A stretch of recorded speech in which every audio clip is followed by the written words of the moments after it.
Hello అండి, నేను doctor Kanti, gynaecologist, obstetrician laparoscopic surgeon. Routine ప్రాక్టీస్లో పేషెంట్ లేబర్ పెయిన్స్తో వచ్చినప్పుడు వాళ్ళు కొద్దిగా భయపడుతూ ఉంటారు. అది నార్మల్ డెలివరీ అవుతుందా, ఆపరేషన్ అవుతుందా అని. ఈరోజు టాపిక్ వచ్చి నార్మల్ డెలివరీస్లో పాజిటివ్స్, నెగిటివ్స్, సి సెక్షన్లో పాజిటివ్స్, నెగిటివ్స్ గురించి ఈరోజు డిస్కస్ చేస్తాను. నార్మల్ డెలివరీకి వచ్చి పాజిటివ్స్ అంటే ప్రోస్ గురించి చూస్తే, నార్మల్ డెలివరీ అనేది ఫాస్టర్ రికవరీ ఉంటుంది. అంటే వస్తాము, డెలివరీ చేస్తాము, ఇంటికి పంపించేస్తాము. అలానే హాస్పిటల్ స్టే కూడా తక్కువ ఉంటుంది. మ్యాక్సిమం 24 అవర్స్ లేకపోతే 48 అవర్స్లో ఇంటికి వెళ్ళిపోవచ్చు. Risk, infection risk, bleeding risk అనేది తక్కువ ఉంటుంది సిజేరియన్తో కంపేర్ చేస్తే నార్మల్ డెలివరీకి. ఇంకా బేబీ యొక్క లంగ్ మెచ్యూరిటీ బాగుంటుంది. బేబీ అనేది బర్త్ కెనాల్లో స్క్వీజ్ అయ్యి వస్తుంది కాబట్టి బేబీ యొక్క లంగ్ మెచ్యూరిటీ పుట్టగానే ఏడడం అనేది బాగుంటుంది. సిజేరియన్తో పోలిస్తే దీనికి స్కార్ అనేది ఉండదు. అంటే ఆపరేషన్ చేసేప్పుడు కోత ఉంటుంది కదా, ఆ స్కార్ అనేది ఉండదు. నెక్స్ట్ ఫ్యూచర్ ప్రెగ్నెన్సీస్లో కూడా నార్మల్ డెలివరీ ఛాన్స్ ఎక్కువ ఉంటుంది. అలానే కాన్స్, నెగిటివ్ విషయానికి వస్తే పెయిన్స్ ఉంటాయి విపరీత. అంటే లేబర్ పెయిన్స్ అనేది చాలా ఎక్కువ ఉంటుంది. ఆ పెయిన్స్ మనం ఫేస్ చేయాలి. లేబర్ అనేది లాంగ్, ఎక్కువసేపు ఉంటుంది. మొదటి కాన్పాలకైతే 24 అవర్స్ పడుతుంది. అలా టైం అనేది ఎక్కువ ఉంటుంది. డెలివరీ అయిన తర్వాత బర్త్ కెనాల్ అంటే పెరినల్ టేర్స్, కింద వెజనా దగ్గర టేర్స్ అయ్యే ఛాన్స్ ఉంటుంది. కొన్నిసార్లు 3rd degree 4th degree పెరినల్ tears కూడా అయ్యే ఛాన్స్ ఉంటుంది. అంటే బాత్రూమ్ పోయే రంధ్రము ప్లస్ వెజనల్ వాల్ రెండు టేర్ అయ్యే ఛాన్స్ ఉంటుంది. సి సెక్షన్ విషయానికి వస్తే సిజరన్ పాజిటివ్స్ వచ్చి లైఫ్ సేవింగ్. లైఫ్ సేవింగ్ అంటే ఎలా అంటే ఎమర్జెన్సీస్లో సిజరన్ అనేది లైఫ్ సేవింగ్.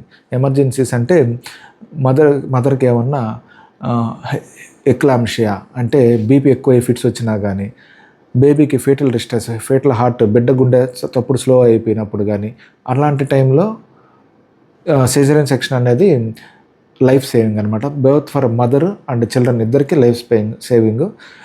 సిజేరియన్ అనేది ప్లాన్ టైమింగ్, మనకు కావాల్సిన టైంలో సిజేరియన్ చేసుకోవచ్చు. అది ఒక టైం. నార్మల్ డెలివరీ అయితే టైం మనం ప్రెడిక్ట్ చేయలేము. సిజేరియన్ ప్లాన్డ్ సర్జరీస్ అయితే మనం టైం ప్లాన్ చేసుకోవచ్చు. ఈ విధంగా లేబర్ పెయిన్స్ అనేది ఉండవు. అంటే పెయిన్లెస్ అనుకోవచ్చు. సేఫర్. ఎప్పుడైనా సిపిడి అంటే బెడ్ వచ్చే ద్వారం చిన్నదున్నా కానీ, ఫీటల్ డిస్ట్రెస్లో ఉన్నప్పుడు కానీ, కొన్ని కండిషన్స్లో మాయి కింద ఉన్నప్పుడు కానీ వాటిలో సేఫర్ అనమాట. అలాంటి వాటికి నార్మల్ అలో చేసినప్పుడు బ్లీడింగ్ అయ్యే ఛాన్సులు, బెడ్ ఇరుక్కుపోయే ఛాన్సులు ఎక్కువ ఉంటుంది. అలాంటప్పుడు సిజేరియన్ అనేది లైఫ్ సేవింగ్ అవుతుంది. ఇంకా నెగిటివ్స్ విషయానికి వస్తే ఆఫ్టర్ పెయిన్, సర్జరీ అయిన తర్వాత పెయిన్ వస్తుంది. రికవరీ అనేది కొద్దిగా డిలే అవుతుంది. నార్మల్తో పోలిస్తే రికవరీ అనేది డిలే అవుతుంది. సర్జరీ వచ్చి మేజర్ సర్జరీ అవుతుంది. రిస్క్ ఆఫ్ ఇన్ఫెక్షన్స్ అంటే వూండ్ ఇన్ఫెక్ట్ అయ్యే ఛాన్స్ ఉంటుంది. దాంతోపాటు బ్లీడింగ్ అంటే నార్మల్ డెలివరీకి 500 ml బ్లడ్ లాస్ ఉందంటే సిజేరియన్కి 1 లీటర్ దాకా బ్లడ్ లాస్ ఉంటుంది. రికవరీ డిలే అవుతుంది. లోపల అడిహెషన్స్ అంటే లోపల ఆపరేషన్ చేసిన తర్వాత అతుకులు అయ్యే ఛాన్స్ ఉంటుంది. బేబీ డెలివరీ అయిన తర్వాత కొద్దిగా లంగ్ మెచ్యూరిటీ, అది ఎలక్టివ్ సర్జరీస్. అంటే ముందే కానీ ఒక 36 వీక్స్ 37 వీక్స్ డెలివరీ చేస్తే బేబీ లంగ్ మెచ్యూరిటీ తక్కువ ఉంటుంది కాబట్టి బ్రీతింగ్ డిఫికల్టీస్ వచ్చే ఛాన్స్ ఉంటుంది. అదే ఎమర్జెన్సీ సర్జరీస్లో మనకు అంత ప్రాబ్లం ఉండదు. ఈ బ్రీతింగ్ డిఫికల్టీస్ అనేది ఎమర్జెన్సీ సర్జరీస్లో బ్రీతింగ్ డిఫికల్టీస్ అనేది అంత అనిపించదు. కాబట్టి దానికి ఇంపార్టెన్స్ ఉంటుంది. మీరు సర్జరీకి భయపడాల్సిన అవసరం లేదు, నార్మల్ డెలివరీకి భయపడాల్సిన అవసరం లేదు. ఏ టైంకి ఏది ఎమర్జెన్సీ అయితే అది చేస్తాము.